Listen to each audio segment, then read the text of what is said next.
Well, I'm going to go ahead and start recording, and let's get started.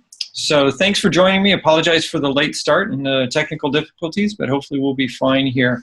I'll jump right into things. Any quick questions or things that you want to review from last time?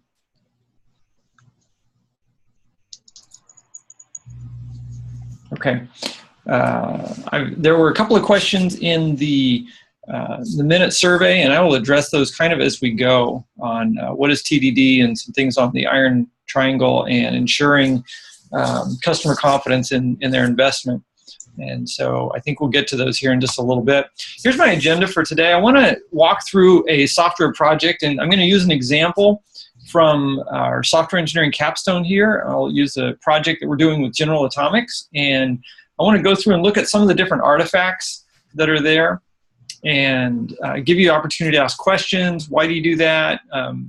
But just to see examples of some of the things that we do, different kinds of requirements and design elements. And then from there, we'll dive into software requirements. We'll talk about use cases and user stories and give some examples of how to create those and what are good ones, what are bad ones, and functional and non-functional requirements. We'll focus on those.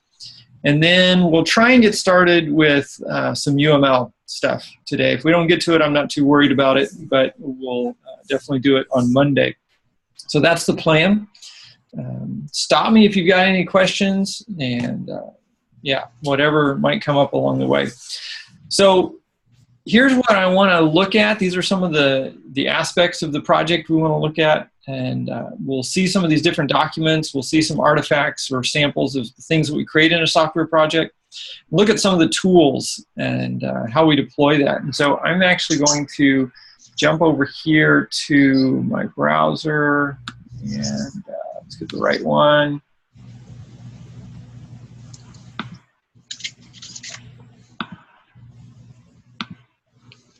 There we go.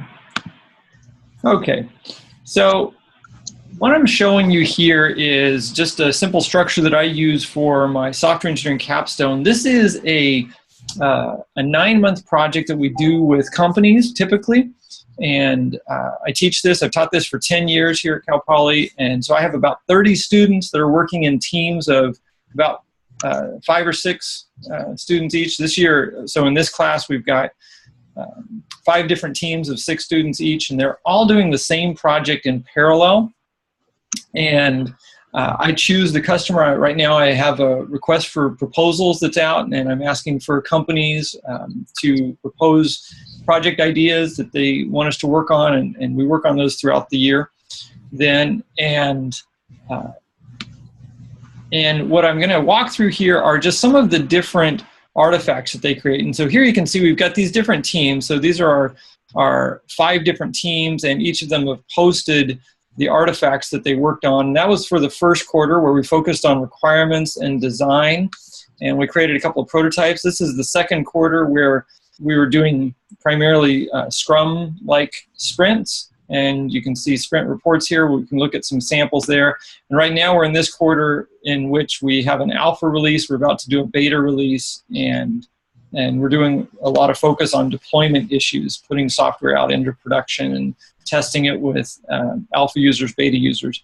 I guess real quick question, what's the difference between an alpha user or an alpha test and a beta test? Do any of you use those terms, and how do you use them? I've used it as an alpha refers to a test at your, like the company who's making it at your place, whereas beta would be over in their environment for like the actual customer's place. Yeah, excellent. So typically an alpha test is going to be with an internal group. Usually it's fairly small, relatively small group of trusted people. So the idea is that you can deploy it to them, and if it's still a little buggy, they're going to be more tolerant, and you're not going to ruin your company image if there's problems with it. And so you want to vet it through internally before you send it out to the rest of the world. Usually an alpha group, though, is beyond the development team in some way. And then a beta test is still a limited group, but it's people that are outside users, typically end customers that you might use. Yeah, great. Okay, so let's look at a couple of these different artifacts, and some of them we'll go through kind of quickly. For instance, this first one, we don't need to spend a lot of time on, a vision and scope document. And so I like to start with this. This is at the very beginning. What is the vision? What's the idea of this project you're about to do? Most of the time we're doing projects that have some sort of economic value. We're doing them with a company that needs to make a profit. And so how is this product going to make you a profit is part of what we might look at. And so you can see from a business perspective, what's the opportunity that's there? What are the objectives and success criteria? What's the customer looking for? What are risks along the way? And then what's the vision? What's the scope? How big is it? What's the context? And then who are the competitors that we're up against? And so we'll skip through a little bit here. This particular project, I can just describe, briefly.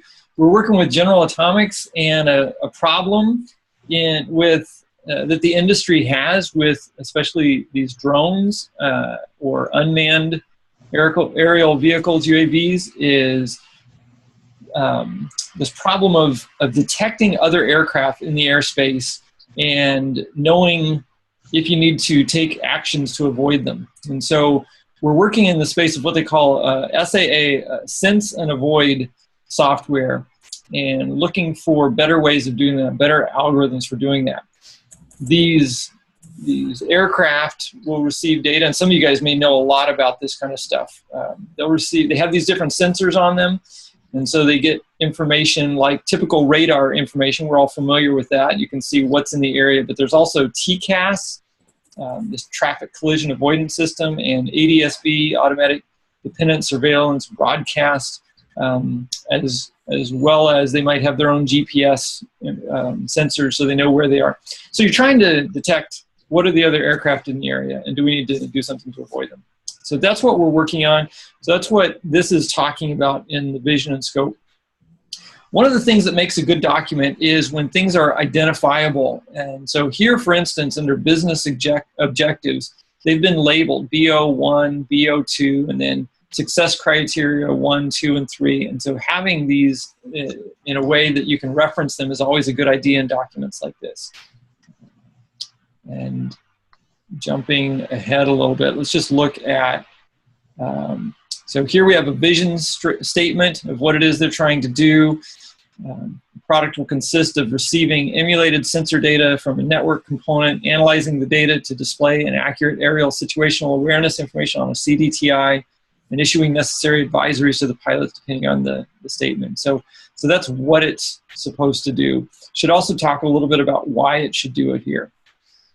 And then major features, again, we've identified them here. What are the major features of what we're wanting to build? Okay.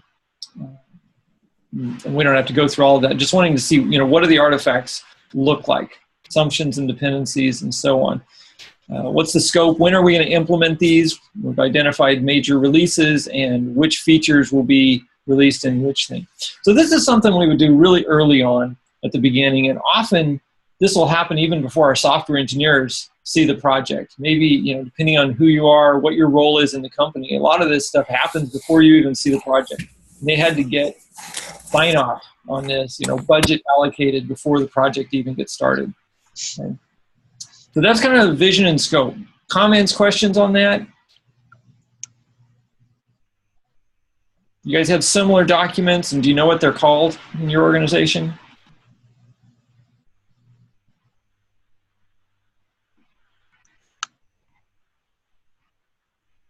Sometimes they might just call it a business case.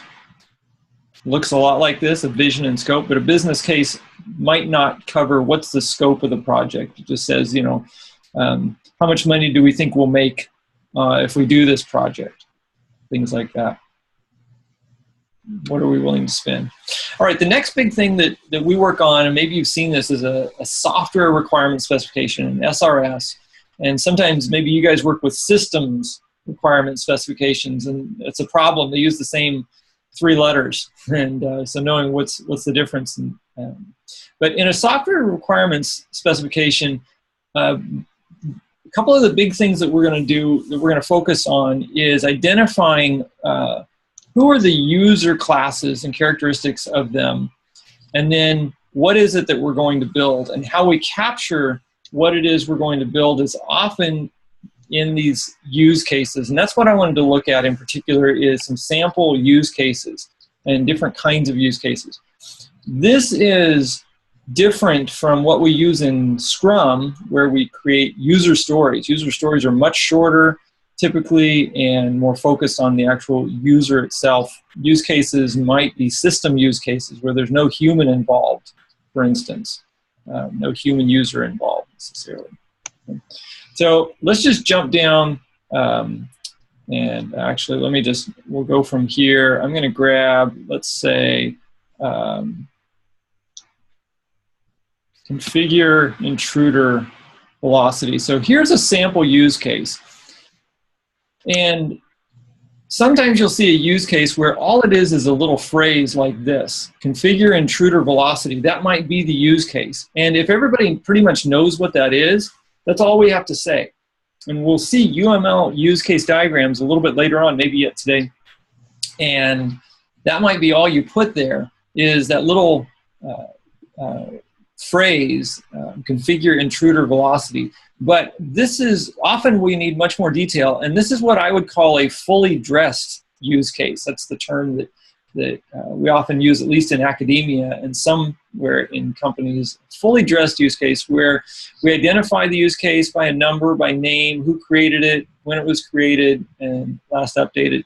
A brief description. This use case describes how to configure the velocity of intruders and the preconditions. What needs to be done before you can do this use case? So you need the test configuration system is up, test configuration view is displayed with a pending test, and so on. And then the bulk of the use case is right here in our flow of events. So here we're saying configure the velocity of the test aircraft in two ways. Input northeast down coordinates for the vector of the intruder, and then rotate the aircraft icon on the Mach CDTI. And then some post conditions. What things should be true after this is done. Other things we might have in there are things like alternative paths. So this is the normal flow of events, but we might have some alternative paths, like what happens when this is the situation or that is the situation. Or we might have exceptional behavior, things that shouldn't happen, but if they do, what do we do? What happens if there is no northeast down coordinate, for instance? Well, there should always be, but if not, what kind of error do you show, or what happens there? So that's the idea of a fully dressed use case. Pause for a second. Any questions, comments on that? So the fully dressed just kind of talks about, like, it has all the metadata that's associated with it, like all the supporting details. I guess to start with, would you just have maybe the name and the flow? Yeah. And build from there, kind of. Yeah, exactly. A lot of times what you'll do at the very beginning, you'll just have the name. You'll create, and in fact, I can go ahead and jump there. I'll jump around just a little bit. In just a little bit, we're going to do this UML stuff. And here is a sample UML diagram that you might create that's a use case diagram, where you just say, okay, who are the primary actors here? We've got a customer and we've got staff. And what are the things that they want to do? Well, the customer wants to log in. They want to register. I would say register instead of registration. I'd usually make them as verb phrases. Like here, select a date, select a vehicle, make a reservation, modify, cancel a reservation. So this is a great way of just seeing, do I have all the big things that a user wants to be able to do? And so a use case diagram is a great place to start. Okay. From there, then, once you want to start fleshing those out. Well, what does it mean to select a date? What are the steps involved in selecting a date? That would be your flow of events. Okay. And that's where we would come back over here and we would see our flow of events. This use case name is probably just as what it's going to show up in our use case diagram. Then we do our flow of events. But in order to really fully think through all of this, you want to think, well, what has to be true? What are the preconditions before you're going to do those flow of events? What's the context? And then what should be true afterwards? Does that make some sense? It does. Yeah. And so what you'll find in these diagrams, so here, the reason I chose that one towards the end is because some use cases, you might not feel like you need to go to that much detail. Like here, I just have select and run tests. So testers using the test configuration system can select and run tests through the test selection view by selecting the test to run from the list of tests, clicking the build and run test button. So there, the students felt like, oh, this one's straightforward enough. We don't need to go into a lot of details. We don't need to have pre and post conditions and so on. So that's just depends on your group, depends on the needs. If there's questions that need to be answered and thought through. So it's part of the art of doing your requirements there is figuring out how detailed do we want it to be. From there, then, in an SRS, we often will have, we'll look at the system features. And so for each feature here, one of the main features is an aggregation analysis component of the algorithm. So we'll have a description of that. And then one way of looking at is a stimulus and response sequence. The stimulus, so this is what happens, this is what the system should do. The next stimulus, this is what happens, this is what the response, this is what the system should do. It's a way of just fleshing out the requirements. I guess what I'm getting at is there's multiple ways to make sure that you might want to take multiple approaches to make sure that you figure out all of your requirements. So we often do this. We'll start with use cases, but then we'll start looking at, okay, so what are the major features then? Can we group these use cases into features? And then what are the stimulus and response sequences of those features that help us think of other use cases maybe we missed? And then from there, one of the key things we're looking for is functional requirements. Okay? So this is what we're actually going to implement. What are the functions that the system should provide? And at some point, we can kind of throw away everything else. And the functional requirements are the only thing we really need in order to build the system from a software perspective. So here, functional requirements have this form of their shall statements usually. The algorithm shall be able to analyze data from only one sensor if that is all that is given. Okay, so if ADS-B and TCAS are down and all you have is radar, the algorithm should still work. And so on. And then the next area, don't have any examples there. Let's see if I can find some examples. We want to find some non-functional requirements. Come back to our pretty pictures in a second. There we go. And so in addition to functional requirements, we'll have non-functional requirements. So these are qualities of the software. Things like performance. How fast should it be? Here we're saying the CDTI shall receive and display new alert messages every second, 1 hertz, and any error shall be reported to the user. Okay, so performance requirements, safety requirements, security requirements. How secure does it need to be? What things do we need to worry about of people breaking in or malicious things they might do? Other things like, here you've got an example, an engineer shall be able to customize the CDTI in 2 minutes or less, and so that's how fast should it take people, the users, to perform certain actions. Even here, this third one, a pilot shall be able to understand how to use the CDTI in 30 minutes or less. So how complex or intuitive should it be? These are attributes we might list under non-functional requirements. Okay. And then the piece that I skipped over a little bit there, some of the screens in this example. So here we're starting with some of what do the user interfaces look like. And sometimes in an SRS, we don't do any of that. Sometimes we go into a lot of detail there. This starts to create what I call a horizontal prototype. Right?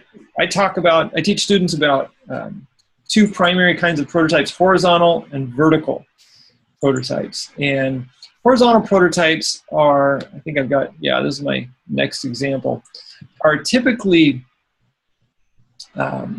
looking at the user interface. So sometimes we'll refer to these as UI wireframes, and we'll create UI wireframes. But what are all of the, if we just look at the system horizontally, just kind of in a flat way from a user's perspective, what would they see? And in the horizontal prototype, we will typically create 2 diagrams, is what I typically require. The first one's a dialog map. Dialog map, each of these boxes is a user interface, a screen in the system, okay? Or a version of the screen, if you want. And so this shows you kind of the big overview of all the different screens in the system. Probably you've seen, like for a web page or a website, they might have a site map. And a site map shows you what are the different pages on that website, and just to help you get your mind around how is it organized, what are the different places that I can go. That's what a dialog map also does, okay? And then what we'll do is we'll create mock-ups, screenshots of what we think each of those different views will look like. And so here, this is a view for setting up the tests for this SAA system. How do we configure the own ship, what's its current altitude and where's it going? Where is it in space and where's it going? How fast is it going? And then we'll have other aircraft that we'll place into this test scenario. And then we want to put that into our SAA algorithm to see what does it do? Does it detect them appropriately? So this is what the screen might look like for selecting which tests to run. Here's a screen for looking at one of those tests. This is our cockpit display, and we can set the different parameters for ownership, for instance, and we can add that to this particular test, and so on. So the idea is each of the different screens we would create in the horizontal prototype. Do you have other names that you use for, I know you guys have seen prototypes like this, what are the user interfaces going to look like? Do you have any other names that you might use for these kinds of documents or prototypes?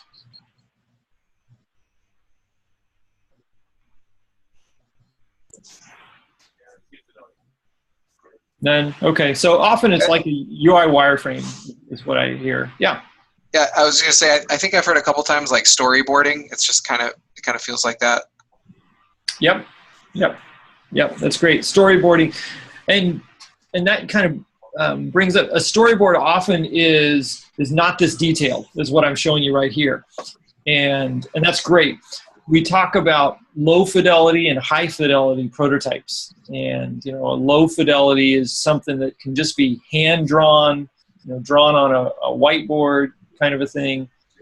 High fidelity, this is getting closer to high fidelity here, but this was actually created in a tool called Balsamiq, BALSAMIQ, and it is, you can see that the lines and the fonts that are used are intended to make it look a little unpolished. And what would you guess? So we often do that on purpose. We want to create prototypes that don't look too polished, don't look too complete. Why do you think we might do that? Because maybe you don't know exactly what the customer wants. Okay, maybe we don't know what they want, and we don't want to spend too much time making it look a certain way before we get some feedback. It's a good reason. Any other reasons? I think it helps focus on the type of feedback that you want. So if it's like looks really polished, then people start saying like, oh, can you change that from like a maroon to a purple? And you're like, oh, that's not really what I'm looking for. Like you're trying to get the type of feedback, like, am I missing a button? Like I was expecting the ability to export this to a PDF. Like, where do I do that here? I don't see that option. Like that you'd catch those types of things. Perfect. Yeah, you're exactly right. It helps you focus on what this part of the process is concerned about, which is, do we have the right stuff on there? Do we have the right features? Is this really what this screen should have on it? Who cares how it's organized or what it looks like? Whether that button's got rounded corners on it or not. Whether it's this color or that color. That's not what we're concerned about here. But do we have the right screens? Do they have the right functionality? Is it intuitive? Is the user flow through these screens right? I think the other thing is, I think there's a psychological thing that happens if we see something that looks very polished and complete. Two things can happen. One, we can be really reluctant to change it because we think, oh, they put a lot of time into it. It looks like it's about done. We're not as willing to give feedback and say, oh, no, move this over here, move that over there. I think that can happen. And then the other thing that can happen is that the customer can start to think you're almost finished. Okay, I've had that happen where we built a really nice prototype and it was all just smoke and mirrors. It looked really good, but functionally it was just giving fake responses. You click on a button, it would give back something. It wasn't actually doing what it was supposed to do. And the customer was like, wow, like what, 2 more weeks and you'll be finished? And we're like, no, 6 more months and we'll be finished. And so you've got to convey accurately, where are you in the project? That, hey, this is just at the beginning. So I like doing low fidelity prototypes here early on when you're doing these horizontal prototypes. So. Okay, any other comments, questions on the SRS and horizontal prototype?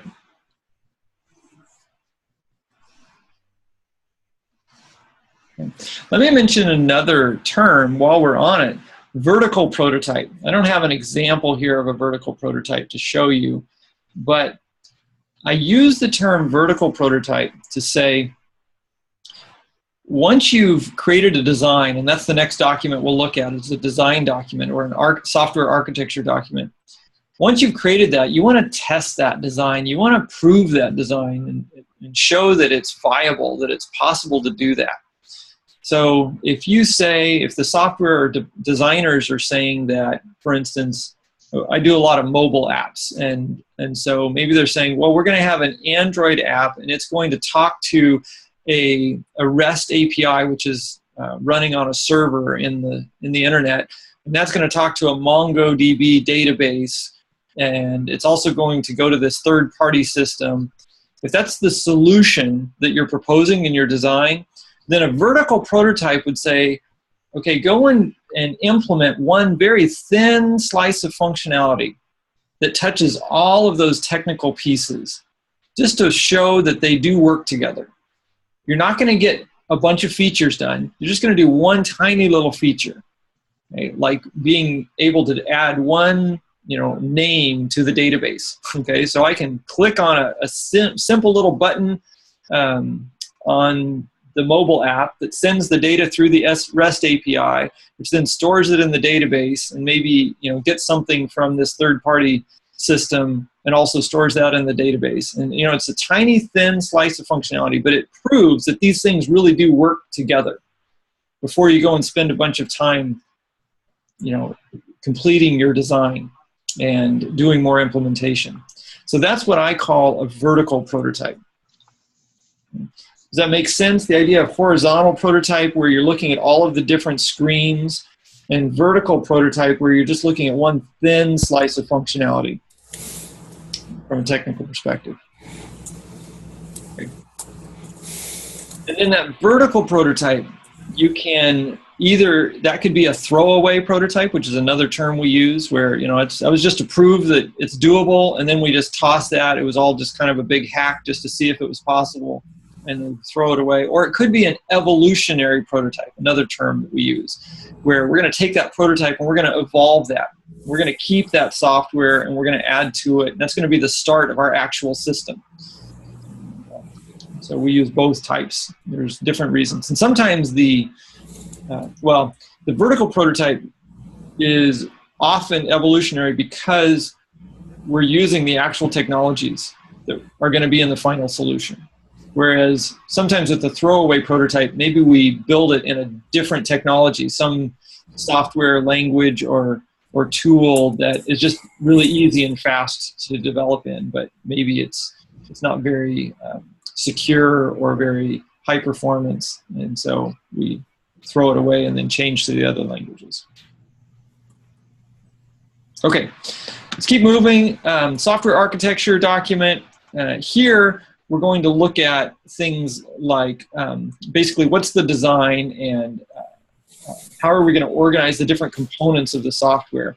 And this is where we use a lot of our UML. And so here's the first diagram that I like to start with. This is called a deployment diagram. I can zoom in a little bit so you can see that. A deployment diagram, each of these three-dimensional boxes here represents some hardware device. Okay? Usually it's a computer itself, and so this could be, for instance, a mobile device or a server, but sometimes it's actually like a processor. If you're in a multi-processor hardware element and you're wanting to show certain software that's running on one processor and other software that's running on a different processor, you can even use it that way. But always these three-dimensional boxes represent hardware. The lines between them represent usually the network communication between them. And so here, these are, for instance, all TCP/IP connections. So that's a protocol. Often you'll see things like HTTP or HTTPS as the protocol for the network connection between them. And then these squares or boxes inside of the hardware, these represent components of software. Okay? What are the packages or components of the software that's going to be running there? And that's where it's good to show, for instance, what are you writing? What's custom? What's off the shelf? What's software that you're getting from somewhere else? Maybe it's a library that's open source or that you've purchased from somewhere else. And that's where you can see the big picture for what are the different chunks of software out there. Now, I just introduced a couple of terms, open source and third-party software. And off-the-shelf software. Off-the-shelf meaning it's something you can just go out somewhere and get it and plug it into your system. Third-party software is usually something that you would purchase, a software library from someone else, or you acquire in some way, but it's something you haven't developed. Open source software, you guys probably know what that is. What's open source software? Developed with people who have free time, or by people who have free time. Yeah. Out to the public and not charge anything. Right. So open source software is usually developed by a community. Sometimes it's one person, but often it's a community that are all contributing to the software and they're making it available to others. And in particular, it's open source, meaning that you can look at the actual software itself. You're not just getting a binary, something that you can install and run, but you can actually see the source code, the programming language code that was written. And you can modify it even if you want to. You can customize it. There's all sorts of different languages, there's all sorts of different licenses around open source software that you have to be really careful about. Certain licenses require, for instance, if you put this open source software into your product, that you now have to make your software open source as well. A lot of companies don't want that. Okay, that's really dangerous, and so you have to be at the constant battle that we have of the challenge of some programmer putting in open source software in and using it and not checking the license. There's other licenses that just say, well, you only have to declare that you're using it, and in some public way, saying, oh, this uses this particular library from this particular location, but then you can use it for commercial uses all you want. Some of them say, well, you can use it all you want, but you can't make any money on it. You can't use it for commercial uses. So you have to consider those licenses. Okay, so coming back here, so deployment diagram, one of my favorite diagrams, gives me the big picture of the system real early on. And I think that's important in our architecture document. The next diagram in this particular document is a component diagram. So it says, what are all of the different groups of software and how do they connect together? And so here you can see, for instance, here's the simulation server, and it has in it these different pieces. Here's the CDTI, the display that the pilot would see. And here's the SAAP, so the sense and avoid processor. And what are the big pieces in there? There's some client piece that knows how to communicate by network with the simulators for the different sensors. So the OwnShip, the radar, TCAS, and ADS-B. So there's network communication going on. And we've got these lines between them, and these represent an interface being fulfilled and provided. And then within there, there's an aggregator that takes the data from these different sensors and tries to aggregate it. And the idea is, let's say ADS-B tells us about 2 different aircraft, TCAS tells us about 2 different aircraft. Are those the same 2 aircraft? Or are there actually 3 aircraft or 4 aircraft, and we're just seeing different pieces? And so that's what the aggregator is trying to figure out, is putting the data together from the different sensors. And then a smoother saying, well, sometimes we get data that has a certain amount of error in it, and so we want to smooth it out rather than, airplanes don't fly in jagged ways usually, so we want to smooth that data out, and then the server that sends that on to the CDTI. So you can see what are the major software components here, and these things are components. And then we're going to get down into things like class diagrams, which is, here we have a high-level class diagram. Each of these represents a class, and classes are a programming element. Now, I don't have a clue. What do you guys know about software? Do you know what a class is? How many of you would say, or maybe somebody tell me, I have no clue what you're talking about. What is a software class? What is a software class? Awesome. So we have somebody who has no clue what a software class is. Okay, I just needed to know that there's at least one person out there. I was going to speak up too. Me too. Okay, excellent. So tell you what I'm going to do. I'm going to jump ahead a little bit, and let's show some code. Okay. In the end, software is, let's look at, this is probably fine. Here's maybe a better example. Okay, so I just opened for you something called an IDE, a integrated development environment. This is where a computer programmer spends his or her day mostly, is they're writing code using an IDE. And over here, you can see what are the different files. And so like here, each of these is a file. And here's a sample. This is the Glove calendar. And you can see there's just a bunch of text, and you look at that and it's like, what is all of that stuff in there? Well, what this is an Android application, and the application, I should have gotten a screenshot of it. Do I have a good example? Let me see if I can find one real fast for you.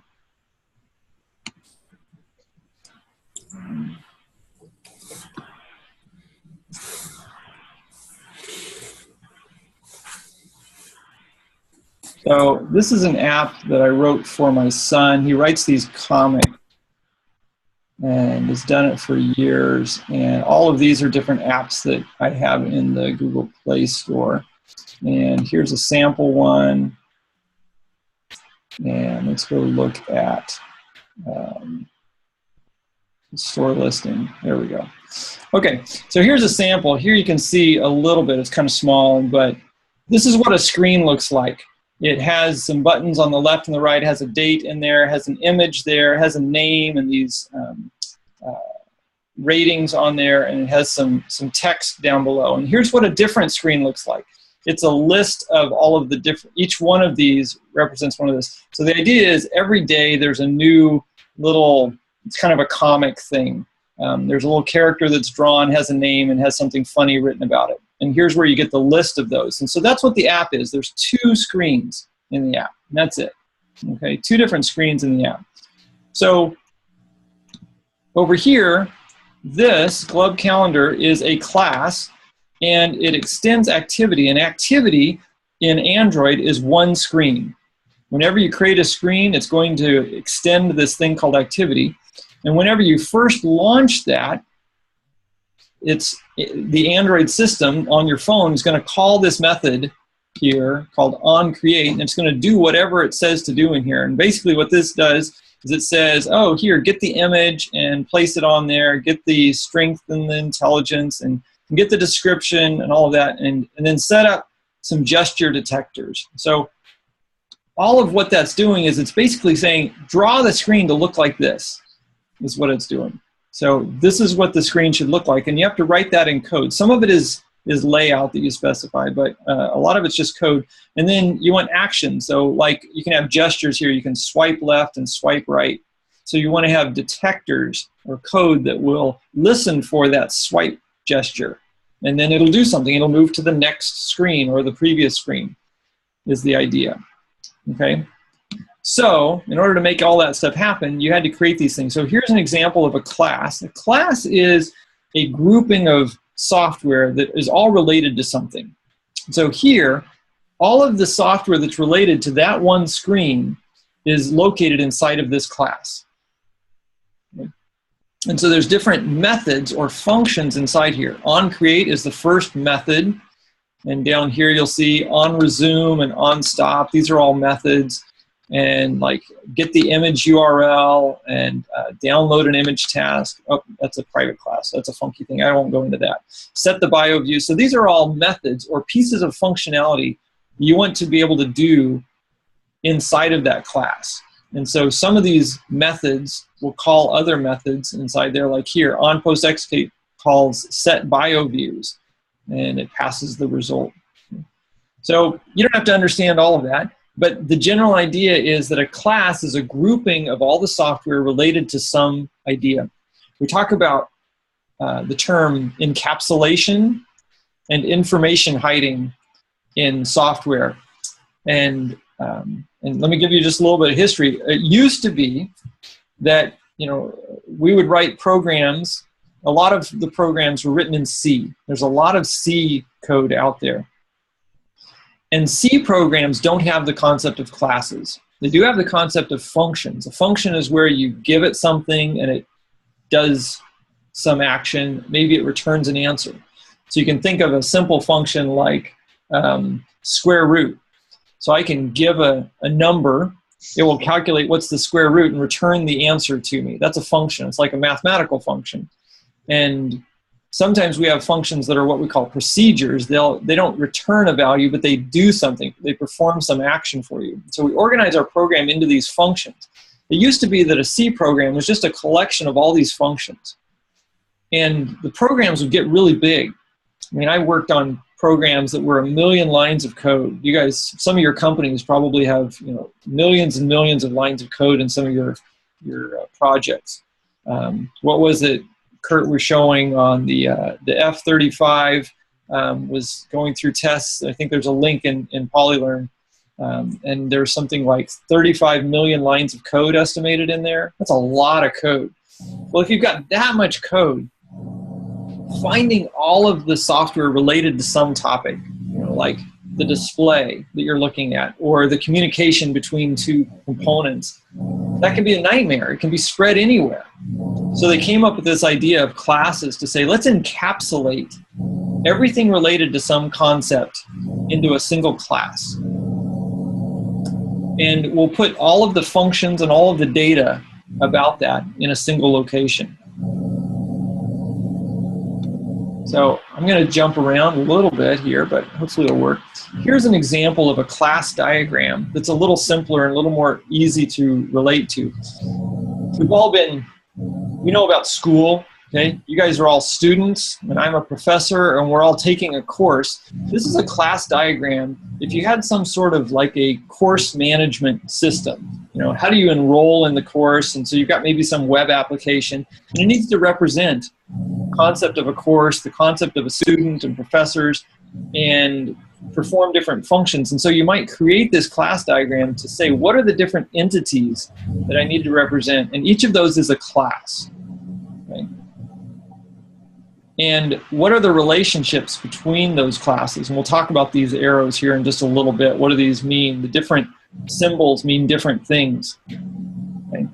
And inside of there, we have 3 sections. The first section is the name of the class. The middle section is the data that is a part of that class. And so like a course has an ID The course has a name, the course has a number of credit hours. And then the third section, here it's empty, meaning, well, maybe we just haven't decided what they are yet, but here we've decided them. They're the operations or the functions. And so like on a course schedule, we want to be able to add a course or delete a course from the schedule. And so that's the idea of a class diagram. How do we organize our code? And UML lets us look at things at a high level and break it down a little smaller and break it down a little smaller. This is a whole lot more understandable than this is, in my mind. Okay, being able to look at a picture and seeing those classes and just the images is a lot easier to wrap your head around how the software is organized than looking at all of the details of the software itself, of the program listing itself. All right, so there's a little bit about classes. Let me mention one other concept, and that is objects. So for each class, we can create multiple instances of that class. A class is like a template for an object. And so, for instance, the student class might have, each of you has a name, you have a student ID, and you can do things like, we can get a list of courses that you're taking, for instance. And so the student class has those things, an ID and a name and maybe a list of courses, but it needs to be different for each one of you. And so we'll create multiple instances of this student class. And those are what we call objects. Each instantiation or instance of a student class. And so if we have a Bob instance and a Mary instance and a Sally instance, each one of those has the same structure as the student class, but can have its own data in it. Each one has its own name, each one has its own ID. And so that's the concept of an object. Okay, you guys are getting more software than you probably wanted. There you go. Classes, objects, functions, and operations, and data. Okay. All right. So that's how we do our design. And you can decide how detailed you want your design to go. Some people might do a design and the farthest they get is maybe just a deployment diagram. That's their design. That's their software architecture, really high level. But often you'll go down and you'll break up those components into smaller components. Then you'll break up each of those components into class diagrams. Okay? And then you can take those class diagrams and you can make them really detailed if you want. Here, we'll get into this in a little bit. This is the sequence diagram just saying, okay, how do those classes interact? What's the flow of calling methods? This does this, and this asks that to do that, and so on. So that's what we have in a design document. And then we'll also talk about how we test it and so on. Okay, so let me just wrap that section up with one last piece here, which is, once we write our code, we want to measure things. Well, maybe I'll come back to this. Maybe now's not the best time to look at it. Yeah, let me come back to that in just a little bit. What I want to do next then instead is let's look at, this one. So here's another way of looking at that software. Here's another example of an intruder aircraft. So it's a class that implements some parent class. And if it's okay, I'm just noticing it's 5:14. I'm not stopping for a break. Let me say that if you need to take a quick break, feel free to take one. But since we started so late, I'm going to try and keep moving if that's okay. And hopefully nobody will yell and scream too bad at me. Feel free to step away if you need to and come back and join us. We'll have it all recorded and up on Polylearn if you missed something. Okay, so I talked about using the IDE here, and this is where we'll write our code. But usually when we write code, it's not just one person writing software. There's a whole team of people that are writing software, and the problem is we need to share that software with each other. The code that we write needs to be shared, and sometimes we'll be writing code in the same places. So, maybe I wrote this method and somebody else wrote these other methods down here for the same class, and we need to be able to share that and put it together. So we need a system kind of like a Google Doc, right? You guys have probably used Google Docs before, where multiple people can be writing in the same code at the same time. But often we don't want the messiness of everybody writing in there at the same time. So what we'll do instead is we'll have a common repository where our software is stored. We'll check it out. We'll make our changes and test them and run them, and then we'll check them back into the repository where they're shared and everybody can get at them. And that's what I'm pointing to here. This is an example called Bitbucket. It's very similar to a system called GitHub. They both are using Git, G-I-T, which is a software configuration management tool, SCM, configuration management or software configuration management. And that tool allows us to have multiple people sharing code and making changes to the same code base. I'm going to come back over here and click on Overview. And here you can see these commits. And those are places where different people have saved code into the common repository. Maybe the better view is I'll click on commits here. Here you can see each of these is a commit. And so you can see who contributed software to the code base, and you can see when they did it. And so here, Jonathan Lin, he put a comment there, fixed the test case on this day, on 4/28. On that same day, he also fixed the comparison of doubles. And you can look at that commit, so I'll click on that, and you can see what he actually changed. And so here's the code, just the snippet of code. You can see the file that he was modifying. And here, on line 60, he deleted one line, so the pink means that went away, and he added this line instead. So you can see what his change was. And then everybody gets that change to their software.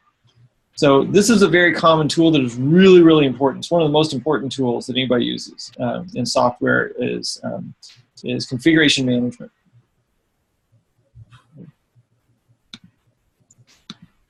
Yeah. I've actually only ever used SVN or Apache Subversion. Is there what would you describe as like the big difference between SVN and Git? Yeah, that's a great question. So there's many different configuration management tools, and probably two of the most common ones are Subversion, or SVN, and Git. And the difference is that Subversion is a centralized repository, whereas Git is a decentralized repository. And so essentially with Git, everyone has their own copy of all of the software, and they make their changes and their commits locally, and then they share them. But others, in what they call a push, they'll push them to the repository, and then others can decide whether they want to pull that software. And they'll have things like pull requests. GitHub supports this concept of a pull request, where somebody says, here, I'm pushing my code to the repository, and I'm issuing a pull request. And then others have to approve that pull request, or they can reject it and say, no, it doesn't meet our standards, or it's breaking some tests, you didn't test it well enough, and so they can reject that pull request. And you can do that in Git. Subversion doesn't have that concept. With Subversion, you check it out, you commit things back to the repository, and everybody just gets whatever got checked in. And so that's one of the key differences there. There's been a lot of movement towards Git in the last 4 years, 5 years, I would say, from Subversion. Subversion is still great, and I like Subversion, and it's what I use most of my life, it seems like. But Git is more in vogue nowadays. Yeah, we have 4 of our 5 development teams use Subversion, but then one of them is using Git, and they're trying to get everybody else to start using it. Yeah. So that's why I was curious. But thank you. Yeah, there are others out there, like Mercurial is a common one that has some of the same advantages of Git. And some people, there's always fans of one or the other, and some people say Mercurial is way, way better even than Git. But I think they're pretty similar in a lot of ways. Yeah, good question. And tools like Git are useful even if you're not doing software. If you're doing any kind of text-based shared collaborative work, they can be really, really useful because you can track who made what change and when did they make that change, and it's really easy to roll back to a previous version. So you can say, like over here in this, all of these commits, I can go back and say, I want to roll back to this, or I want to undo that particular commit. If I want to, if you lost something, somebody overwrote some stuff they shouldn't have, and stuff like that. Okay. The other thing it lets you do, you can see these different branches. And so you can have different people working on different sets of the code and then merge those branches in. And so sometimes we'll do that where we'll maybe have a new feature that we're working on, and it might take us, several weeks working on that feature. But while we're working on that feature, maybe there's a defect, a bug that we need to fix, and we need to send out back into production. So we'll have a branch for that new feature, and then we can create a branch for this, what we might call a hot fix that, merge it back into the main develop branch, and we can put it into production. And then the feature branch can pull that fix in, and then when it's done, they can merge it back in to the develop branch. Maybe I lost you all there, but visually it's this idea that is really helpful in software. It reminded me last week, Perry talked about his A3 report where you change the configuration files for everybody in your company for SolidWorks, for changing that. And that's like the perfect type of thing that's not like a program, but you could version control. Like if you had everybody sharing the same settings files that gives you all the same templates and all the features in SolidWorks, if you had that connected to like Subversion or Git, everybody could make changes to it, and like all the features would get pushed out, but then you could also like control it and roll it back if somebody messed it up, so you wouldn't have to fix it on everybody's machine, and kind of keep everybody in sync and also know what's happened and what's changed in those settings files. I wish that could be a thing. It could totally be a thing. It's actually like, I don't know about Git, but like Subversion you can run on your local machine, and just, it doesn't have to be like a fancy server really? To run that. Yeah. Yeah, Git is the same way. You can run it on your own machine if you want to. Yeah. Yeah. There's a lot of nice things. GitHub and Bitbucket are the two most common web-based, cloud-based repositories, and they've got a lot of nice features to them, but you don't have to use them. You can install Git just on your local server and hidden behind a firewall, and it never gets out to the public, which a lot of companies have to do. But yeah, it's a possibility. Okay, so I've talked about the different, going through a sample project, looking at some of the artifacts that we create, and it all comes down to software for us, is what's the code that's been written, and so these are some of the important tools for us. The last piece on this that I wanted to mention is kind of the project management. How do we control all of that? And this is something I think that's going to be applicable for all of you, and that is looking at Jira. So Jira is one tool. There's many different tools out there for doing project management, but Jira is probably the most common tool used in the software industry these days for keeping track of who's working on what are we working on right now. And so now we're going back to Scrum, like we talked about at the end of Monday. So remember that Scrum, we usually have 2 to 4 week iterations, or sprints, they call them. And 2 weeks is probably the most common, keeping them fairly small. And we have these things called user stories that get prioritized into a sprint. So I just wanted to show you a little example here. This is one of my student projects. This is actually in my other capstone, where we're building mobile apps for an organization on campus, one of the largest organizations here, Crew. They have about 1,000 students that come to their large group meeting every week, and coordinating with 1,000 students, sharing events, letting them know what's going on is kind of a big deal. And then in particular, when they have events, they want to do ride sharing. And so who's offering a ride, who's getting a ride, and so that's part of what we're building in this, just so you have some context. And so we're currently on this sprint. So So this team is JHM. Their Scrum board stands for Jamaica Hopscotch Mafia. Where do the students get these team names? I have no idea. I actually saw students go to one website that has a team name generator. And so it'll just give you random words that it puts together and creates a team name. So JHM, this is Sprint 8 for them. And you can see here the dates of when it's beginning, May 3rd, when it's ending, May 12th. And these are the committed user stories. And some of these things are actually tasks or defect fixes that they've committed to completing in this sprint. I'll scroll down and you can see they've already set up there next to the last 2 sprints of the year that don't have anything in them yet. And down here is their backlog. They have 24 issues. These are all the things that have not yet been committed to. So this is very common. Remember in the graphic we had a product backlog of what are all the things we've come up that we know we need to do, but we haven't scheduled them yet.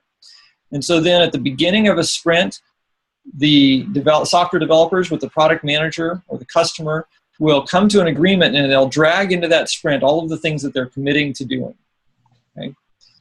And everything else will just stay on the backlog.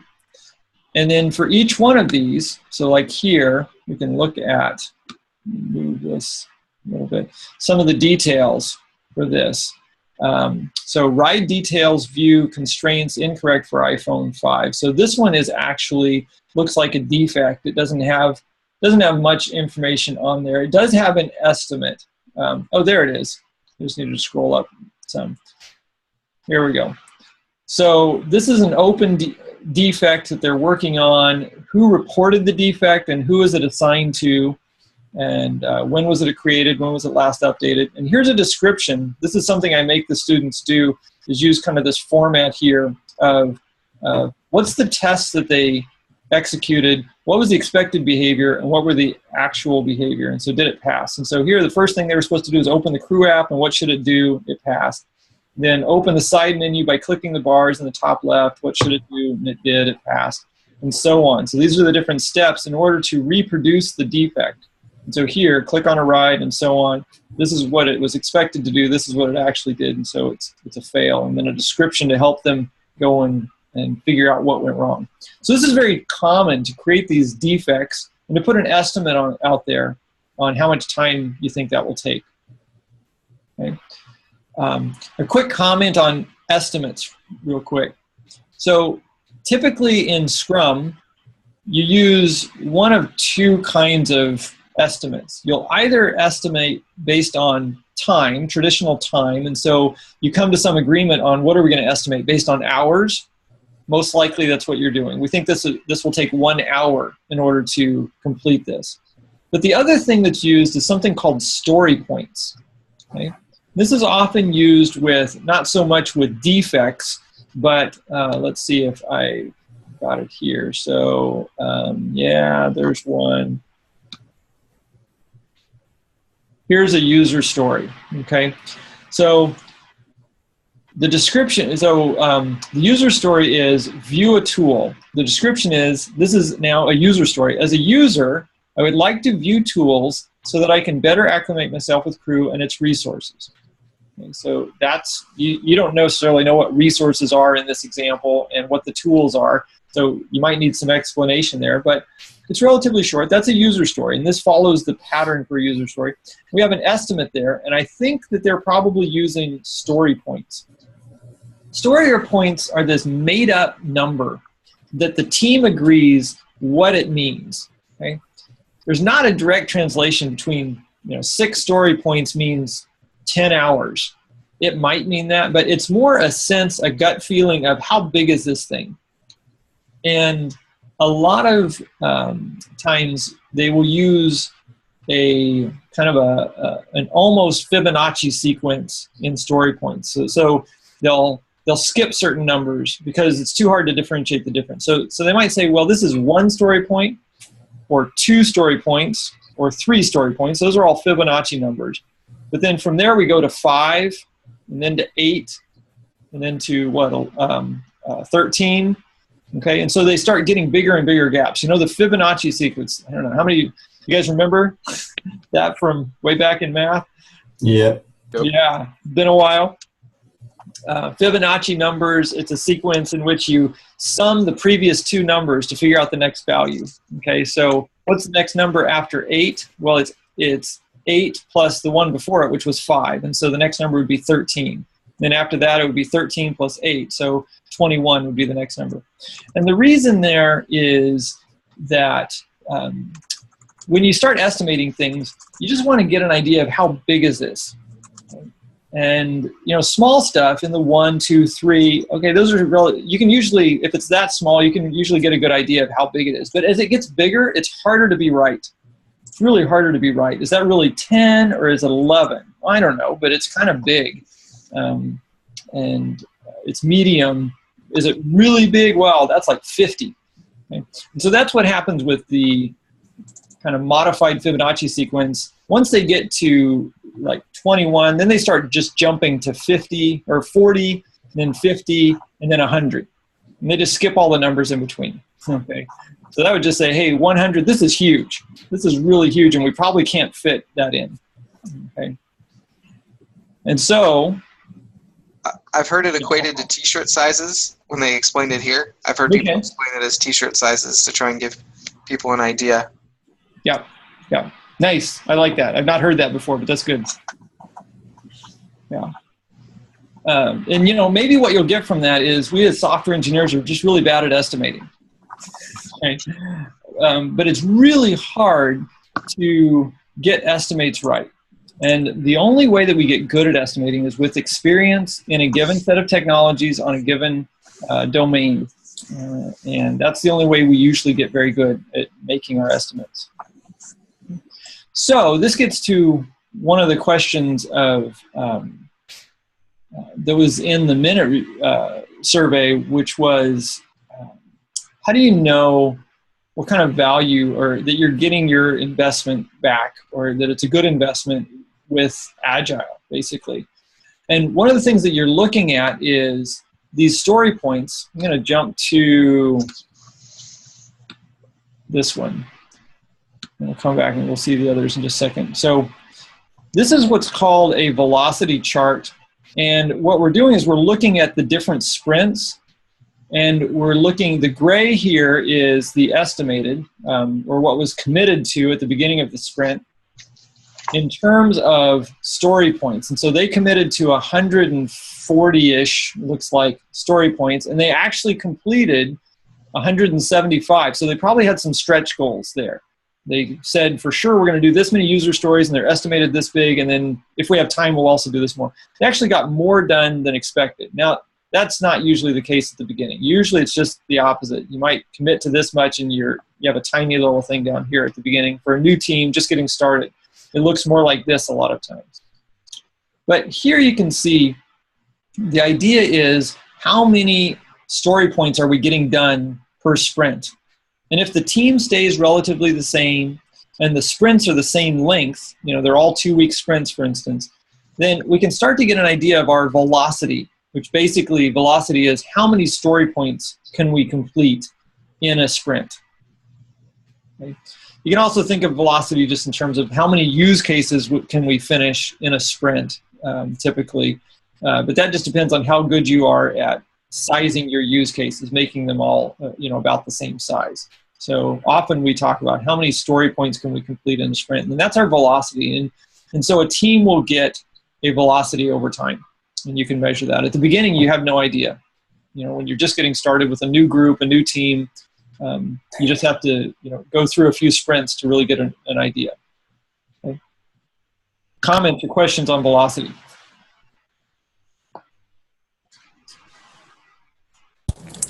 What happens on those story points that don't get done during the sprints? Great question. That's a great question. Yeah. So basically, they go back to the product backlog as soon as you close the sprint. And so back over here. So up here, some administrator or whatever will start the sprint, and then once the sprint is done, they will close the sprint. And anything that's not marked as completed in here is going to jump back down here to the backlog. And you have to drag it up to the next sprint if you want to keep working on it. Yeah. And so you have the option, the product owner, has the option of saying, you didn't get it done and it's no longer the most important thing. So let's just leave it on the backlog. There's something else that's more important. Or more likely, they're going to say, okay, you didn't get it done, but it's still important. And so that now goes into the next sprint is most likely what you'll do. And then does the story points get derated or re-rated based upon that? Yeah, good question. And so let's see if I can find any of these. I won't take the time to look at it right now, but in Jira, for instance, you can log work on these. And so on any of these user stories, so let's say that this thing is 10 story points, and let's say that you logged, often we'll convert it to time, and so let's say you logged 3 hours on that. Well, I'll back up.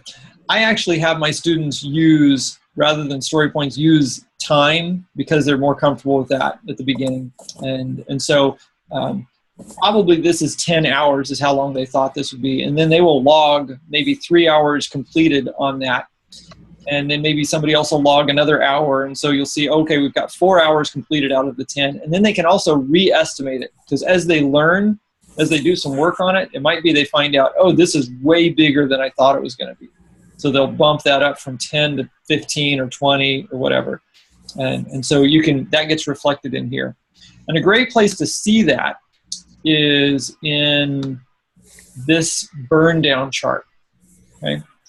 So a burn down chart says at the very beginning of the sprint, so that's basically what we're looking at. This is the time in one sprint. So we started the sprint on May 4, it's going to end on May 12. And so at the beginning of the sprint, we estimated there were going to be a total of 45.5 story points, 9 issues and 45.5 story points. And so those are essentially these 9 issues over here, and you just sum up how many story points there were. That's where you're beginning. And you would expect, as you go through the sprint, that every day you're going to knock out some of that. You're going to complete some of the work. And so the number of story points remaining should go down in this, somewhat linear fashion as you go through the sprint. That's what the burn down chart is showing. So this is the expected trajectory, and then this is the actual trajectory. So here you can see, they completed one issue right away, and that was 2 story points, and so it went down 2 story points right at the very beginning.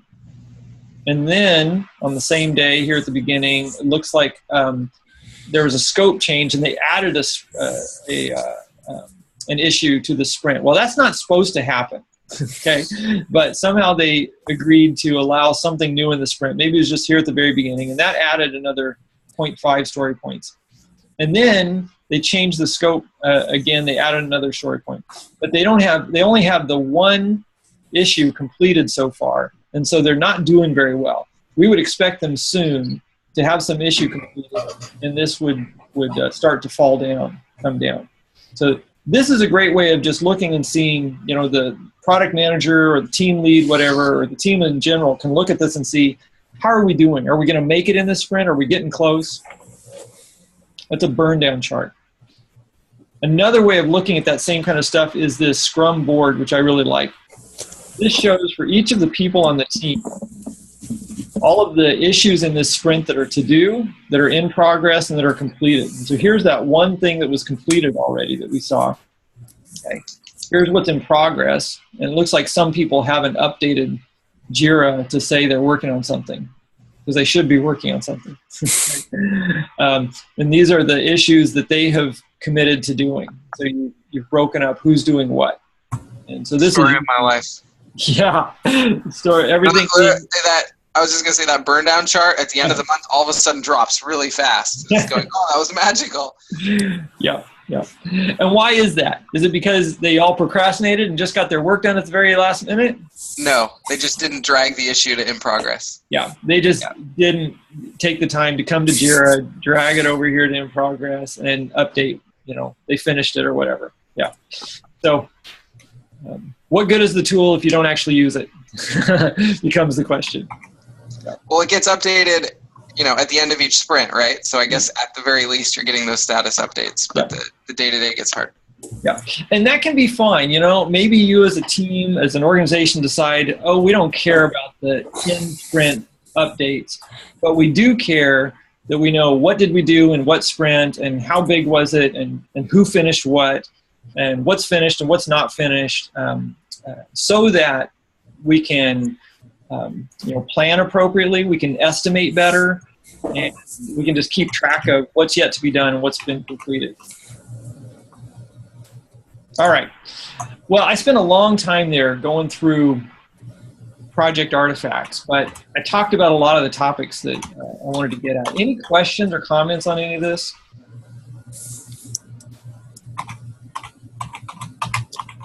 Is there a software similar to Jira for just regular everyday kind of projects that aren't just software? Yeah. In fact, so Jira they went public. Atlassian actually is the company, Atlassian, and they went public. They had an IPO, and one of the things that they're trying to do since going public is really focus on not just software organizations, but any kind of organization, whether it be help desks or IT organization, or even manufacturers. Could be, if you've got tasks to do, they want to be able to work in that way. And so an issue doesn't matter whether it's an issue of, they call everything issues, whether they're user stories or defects to fix or just tasks to do, they all call them issues. And those can be all sorts of things. It can be your to-do list if you want to. So that's what they're trying to generalize for that. There's lots of other tools out there. There's some really lightweight ones. There's some really heavyweight ones. Some teams, I should say, use things like Slack, for instance, which is more kind of a communication mechanism, just who's doing what. It's much more lightweight than Jira is. Yeah. If you want to get your feet wet, you could try something like Trello. And then if that's not enough, you could go to something like Jira. Yeah. Yeah, I mean, out of the box, Jira actually, people add complexity to it by adding fields and issue types and things like that, but it's actually not much different than just what you're seeing there. Open, in progress, closed. Yeah. All right, thanks. One last thing I'll show before I leave this, and that's this thing over here. I'm using something called Jenkins. This is a continuous integration server. Okay, continuous integration. I mentioned this earlier. The idea that we don't want to wait to the end of a 12-month project, get all of our code together, and see if it works together. When we were back here looking at the design stuff and these different components here, let's go down here. Let's say that, a couple people are working on these and some different people are working on these and somebody else is working on this. How long are we going to wait until we check to see if these communicate correctly? We don't want to wait very long, right? We'd like to find that out really soon. All of these components, we want them to work well together. And the sooner we can find that out, the better. And we know we're not going to finish all of them, but if we can integrate them quickly, let's do that. And that's an agile thing. It is continuous integration. And so what Jenkins does is you can configure it. So each one of these is one of the different projects. And so like here, Team No Scrubs project, it will automatically go to their repository. So like to Bitbucket, and using Git, it'll check out the latest version of code, and you can schedule how often it will do that, like once an hour, once a day, once a week, whatever you want. That's what Jenkins allows you to do. It'll check it out. It will run all of the automated tests in there. Well, first thing is it will try and build it. It will try and compile it all and make sure there's no build errors. If that's successful, then it'll run all of the tests, and it'll just give you this nice little thing saying, hey, is everything good? Yeah, test result, 0 tests failing out of a total of 142 tests. That's pretty good. Here, build stability, all recent builds failed. That's not good. And in fact, you can see they're not even using it. They haven't run it in 2 months and 16 days. So bad news there. Okay, that they're just manually integrating, and so that makes me say, oh, maybe they're in trouble. I need to talk to them. Okay. So that's a useful tool as well. Jenkins is one great example. There's lots of them out there. Things like Travis CI is another popular one. In the Windows world, there's something called Team City. That's another key tool that we use in software. All right. So let me see if I can come back here. So pretty much all messed up in my agenda. We went through that, but we've talked about a lot of the things that I wanted to get to. Let me just briefly mention, I wanted to come back to software requirements and just talk about that. Software requirements, what are we trying to answer? The who and the what. I'll just go ahead and make that.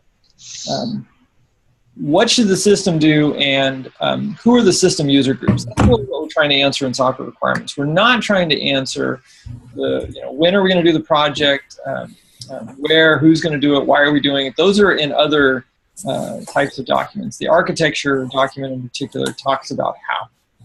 Okay, and so I'm going to skip over this. What is a requirement? I'm guessing you guys kind of know that. You can come back and read it if you want. Definitions of what is a requirement. Different kinds of requirements. Talked a little bit about that. Business level user requirements and system requirements. I do want to talk about this a little bit because I'd like you guys to actually write some requirements. So in Scrum, we create requirements using these things called user stories. A lot of agile groups don't write an SRS. They don't create a requirement specification. All they do is write user stories. And that's sufficient for them, they believe, in order to build the system. Now, I have my opinions about that. And I think that works I've seen that work very well. But usually it's in particular contexts. And the contexts that I see it work well are when the team knows the domain pretty well. They've been doing the project in that area for a while. They're not starting something brand new. They're not. It's not like it's a new startup company and they're just creating something that they've never done before. And the people have been doing it for a while. And so this makes sense. They know the context. They don't need to go and get all the details of what the customer wants. They just need, what's the next feature that I'm supposed to add to it? And a user story is a great way to do that. Okay. And so sometimes an SRS might not be necessary, and you'll see a lot of software organizations not write them in. So here's the format, and we saw examples earlier. As some kind of a user, I want some goal so that some reason is true. And so I'm going to come back to that. So here's some samples. I think these are ones that were written by last year's class. And so we can look at them and see, are you guys smarter than last year's class that did this? First one, as a user, I want to easily and quickly sort the data in the spreadsheet. Okay. What's missing in that from the template that I showed you just a second ago? Just looking at this first one. Let's critique that a little bit.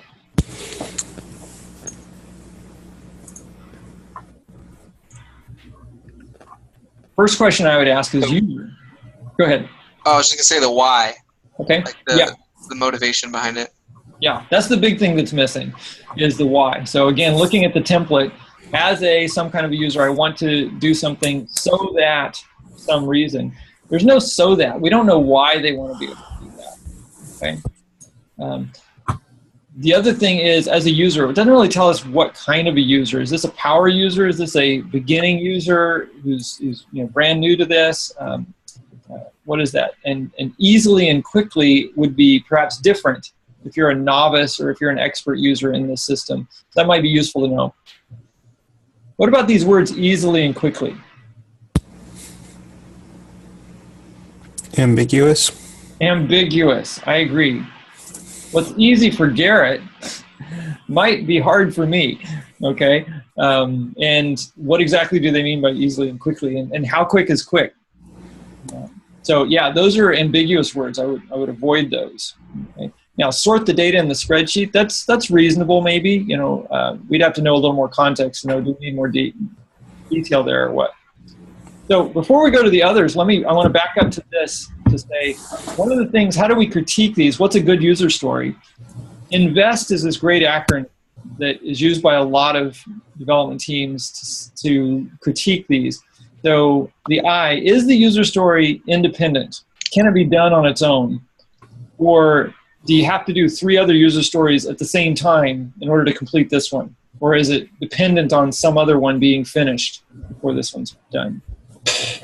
Negotiable. Can you negotiate that between the customer and the developers? Can they negotiate how big it is and whether it could be done or not? Valuable. It should be valuable to the user, to the customer, to the stakeholders. Estimable. Can we create an estimate for it? Okay. Small. It must fit into one iteration. Okay. So I don't know if any of you have ever heard of Little's Law. It comes from information theory, and the idea is if we want to increase throughput, we want to get more things done, it's better to have small things to do than to have really big things to do. Okay, so cycle time is equal to work in progress divided by throughput. The idea here is that we can, if you have big chunk thing, like if you have something in terms of sprints, if we have one user story that should take the entire sprint, and we guess wrong, and it takes a little longer than expected, then we got nothing done in that sprint. And that can be a real negative thing. Whereas if we have 10 user stories, we break that up into 10 things, then, and we say we're going to do all 10 of these, we got 8 of them done. Well, we can see that we got good things done, and those 8 things are probably varying sizes. Okay, some of them are a little longer, others are a little smaller, but we can get more of them done when we do littler ones, is what Little's Law says. And so that's one of the goals that they have with user stories, is they should be small. You should be able to do 4 to 6 user stories in a 2-week iteration. That's how small they ought to be. And then finally, testable. Okay, how do we know when it's done? Okay. Oops. Okay, so there's some sample user stories. We'll keep moving, but any questions on invest and what a user story looks like? Nah, we're good. Okay. I think I've already talked about fully dressed use cases. This is another example of one I use when I'm teaching my capstone students usually, and you can see the different sections as well. This one, though, has some alternate flows and some exceptions as well, and you can see how they're nicely numbered. You can easily identify different points in there. And that's nice for traceability. Traceability is the idea of being able to trace forward and backward through a project, like from a requirement to a test or to a defect. Maybe we have a defect and we want to trace back, where did that defect come from? And we might even trace it all the way back to design elements or even to the use case. Maybe we got the use case wrong here. Oh, on 1.0.e.1.2b, we were wrong. That was a mistake, and it should have been this instead, and that's why we had a defect. And so we can do a root cause analysis kind of a thing using that traceability. Okay, so there's a fully dressed use case. And then I mentioned already, so I'll just breeze over it here, functional requirements and non-functional requirements. The functional requirements are what we really want to be able to say, this is what we want to implement the system to do. They're shall statements. And then the non-functional are these ilities, the reliability, maintainability, scalability, things like that. Okay, and I'll skip over those as well. One other area, though, that I'll mention is you can specify requirements in a very formal way. What we've shown are relatively informal. It's written in English. You can write requirements in a mathematical way. And if you do that, it takes some training and you have to have a mathematical language for doing it. But if you do that, you can then reason about your requirements and you can find things like inconsistencies in the requirements. And there's a number of companies that do this. In particular, Airbus is an example in Europe. So Airbus actually they'll create formal requirements for a number of their systems, and they have these theorem provers, or that they can run them through to try and find, are there any inconsistencies in the system before they actually go and build the system. And the goal, some people have this goal, theoreticians have this goal, that someday we'll just write our code completely in mathematical statements, and you'll click a button and it'll generate the actual software that you can run. We're still a long way from that, but there has been some progress there. This is an example of a language, TLA+, and I think there's a link in Polylearn to a great article about how Amazon Web Services used TLA+ in order to find some defects in software that they were building that they probably never would have found otherwise, or not after getting it into production. Okay. So again, those are some different ways of writing requirements. Some of the problems with requirements that we often see is when we have insufficient user involvement. The software engineers often get given a vision and scope document, and they're told to go write the requirements. And they've got to be able to ask questions of the users. And sometimes you guys are going to be those users, to be able to answer questions and give feedback.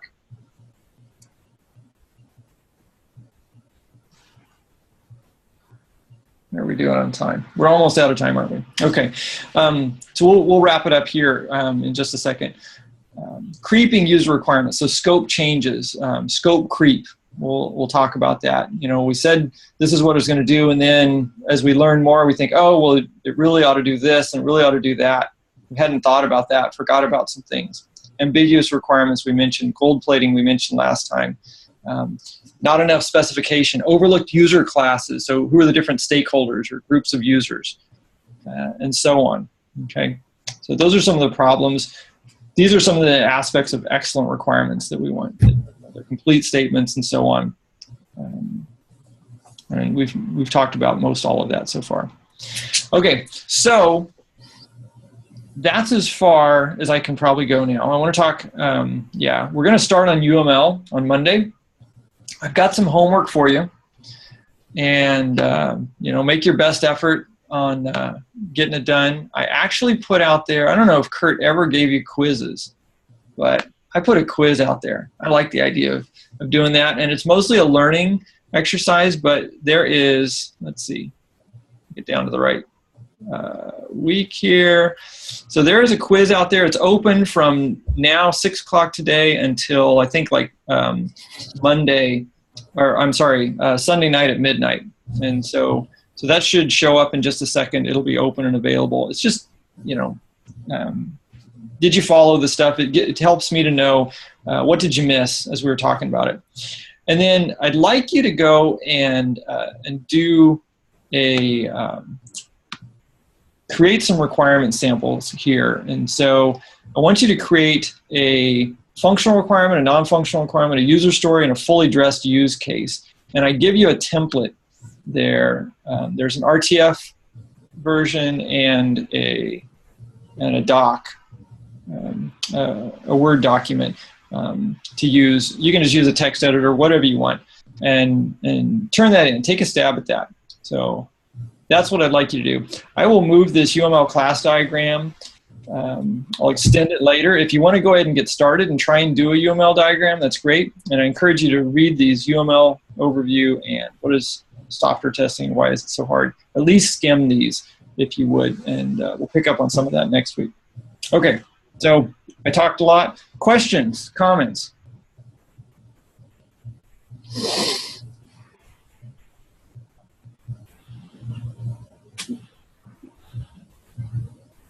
Okay, so one thing I'd love to hear, since I don't do this a lot this way, I typically am in a classroom, and this online thing is a little different. In the minute review, or you can even just send me an email, would you like me to talk less and have more of an activity or interaction stuff, or do you like the material coming in this way? So I'd love to get some feedback on that if you want to pass some of that on to me, either through the minute survey for tonight, or just send me an email. And I can adjust for next week a little bit.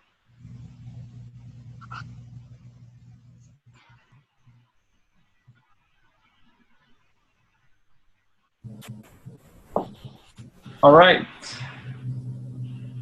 I hope you guys have a great rest of the week, and we will see you on Monday then. Thank you. Yeah, thanks. Have a good weekend.